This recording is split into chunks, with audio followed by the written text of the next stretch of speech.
Hi there guys, I'm Nikhil from notionhub, and in this video, I'm going to show you the most important tips and tricks for your Xiaomi 15. By the way, I'll also be uploading a dedicated video for the best feature section where I'll be showing you all the features available on this phone. So do check out that video as well. Link will be in the description. With that said, let's look at the most important tips and tricks.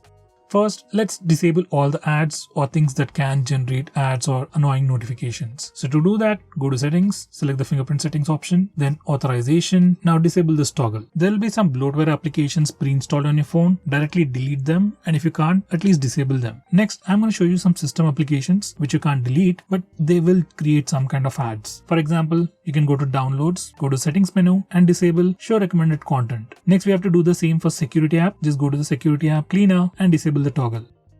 Next, go to music app, settings, advanced settings, then disable.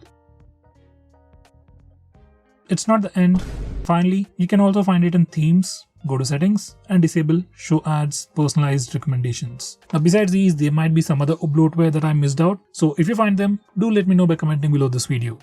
Next, we have the famous object eraser feature on this phone, and it works pretty easily. Just open the Photos application, just select the photo, just go to Gallery, select the photo, click Edit, Create, and then Erase. In Erase, you have more options, like you can do it manually. You can remove objects, remove lines, or remove people. Next, we have the bokeh feature where you can turn normal photos into portrait shots. Using this feature, you can change the amount of background blurriness you want, and you also get all these filters which can further improve your portrait shots or the bokeh shots. Next, we have the famous feature to actually change the sky in the background. This is how it works, and it actually can make your photos look a bit more unique.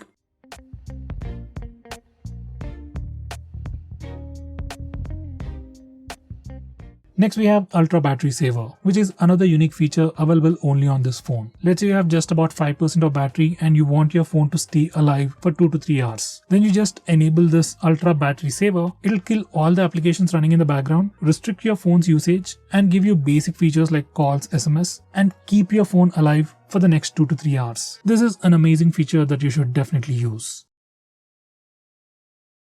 Next, we have Circle to Search. Now this particular feature is enabled by default. To trigger it, you just need to press and hold on the bottom bar and then just circle to do a search. This is just like Google search, but you can precisely circle the object that you want to search for.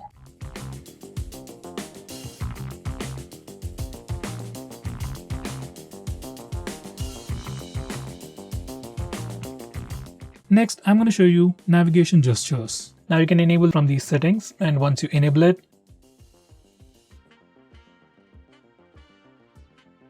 you can swipe from the bottom of the screen to go home, swipe and hold for recent tabs. You can swipe from the left side or the right side to go back a step. For Google Assistant, you can swipe from the bottom left corner or the bottom right corner. And just like on iOS, you can just swipe left or right on the bottom bar to quickly switch between applications. Next, we can also trigger Google Assistant by just using the power button. You just need to enable this toggle and then press and hold the power button to trigger Google Assistant. Next, I'm going to show you how to enable the dark mode on this phone. So from settings, you can enable the dark mode, and once you enable it, all the system UI elements change to the dark mode.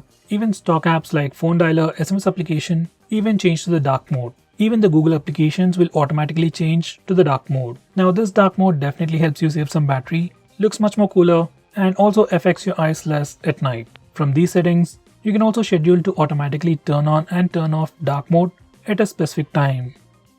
Next, I'm going to show you how to take pictures using palm gesture. You just need to enable this option and just show the palm to the front-facing camera, and your phone will automatically take a picture. It's not a big feature, but something you might definitely want to try. Next, I'm going to show you how to take screenshots on this phone. By default, on any Android phone, if you want to take a screenshot, you can just press the volume down button and power button both at the same time to take a screenshot. For some reason, if that's a bit difficult for you, on this phone we also have the 3-finger screenshot gesture. Once you enable it, you can just swipe down using 3 fingers to take a screenshot. By the way, we also have a quick shortcut to take a screenshot even in the notification toggles. Next, I'm going to show you how to take a longer screenshot. So to take a longer screenshot, first we need to take a regular screenshot. You can either use the buttons or the gesture. Now once you take a screenshot, you'll see a small pop-up preview. Just tap on scroll to start taking a long screenshot. Next, I'm going to show you how to take partial screenshots. To do that, you just need to place 3 fingers on the screen and hold, and you'll get a preview. From here, you can just drag to select the area that you want to take a screenshot of. Next, I'm going to show you how to use split screen mode on this phone, or to say how to use 2 applications at the same time. For that, first go to the recent apps. Then click and hold on the application that you want to use in the split screen mode. Then select split screen. Now you can select the secondary app from the list below, or else you can go to the home screen and select the secondary app from the app drawer.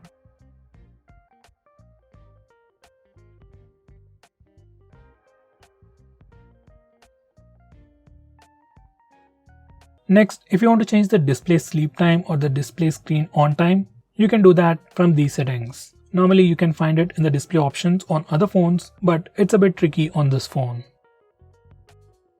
Next, if you want to display the memory usage on the recent apps page, you need to enable this particular toggle. And once you do that, every time you go to the recent apps page, you can check out the memory status. Next, if you want to display the battery percentage on the status bar, this is what you need to do. Go to these settings and you can choose between any of these options. I would select percentage outside the icon. Similarly, if you want to display the network usage of your phone on the status bar, just enable this toggle. Once you're done, your phone will display the real-time network usage information on the status bar. Next, I'm going to show you how to change the default applications for regular profiles like the default browser, SMS, and so on. For that, you need to go to the settings and come to this particular page, and from here, you can change your default browser, default SMS application, default email app, and so on.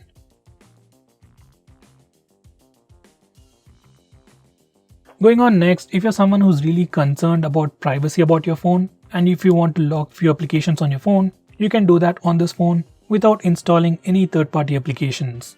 You can lock applications just like I've shown you in the preview. By the way, you can also have a different password for these locked applications from your phone's password, which is actually a pretty good thing. By the way, we can also use the fingerprint scanner and the face unlock features to unlock the locked applications. For that, we need to enable those options from settings.